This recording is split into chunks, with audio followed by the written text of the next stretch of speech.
I think I've always been a conscious consumer, and it possibly started for me when the French government sunk the Rainbow Warrior in New Zealand. And I wasn't living in Australia at the time. But from that day, I boycotted all things French. My favourite perfume was French, and I would no longer purchase that.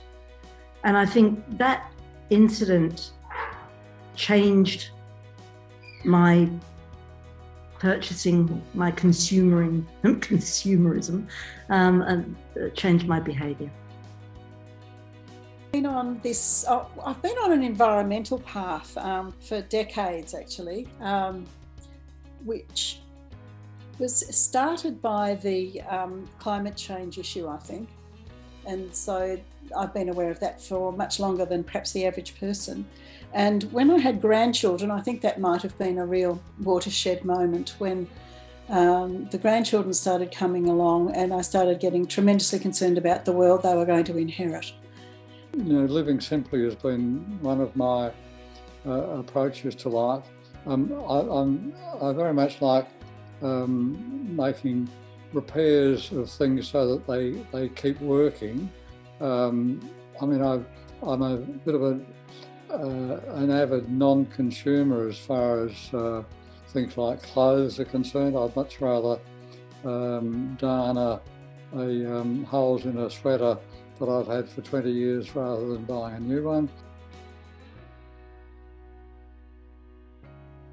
I think one of the reasons that perhaps the older generations are more attuned to these issues is because they've been part of the problem. It's our generations that have created the situation that the younger generations are now living with and are going to have to resolve. Well, I think as far as climate change and environment, which obviously are interrelated, I think they're starting to realise that even from a bottom line point of view, it's the way to go, and that every decision that they make needs to have a environmental and climate change aspect to it. My opinion differs then from most baby boomers. In fact, I agree that businesses are now want to be seen to be or perceived as having a much more environmentally conscious image. But I would call that greenwashing to a large extent, and it's all motivated by money, I feel, in that they won't succeed unless they adopt these practices.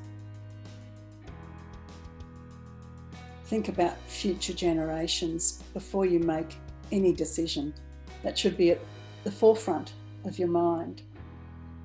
The most spectacular failures in corporate history don't stem from companies whose products or services have failed because their widgets didn't work. Most spectacular corporate failures stem from a failure in their corporate social responsibility, whether it's environmental degradation or workforce exploitation. Whatever the issue, it has brought down the largest of companies. So it's time to change. Shareholders are now demanding accountability. Consumers are now demanding accountability. And we're demanding that the companies that we do business with reflect the values that we hold.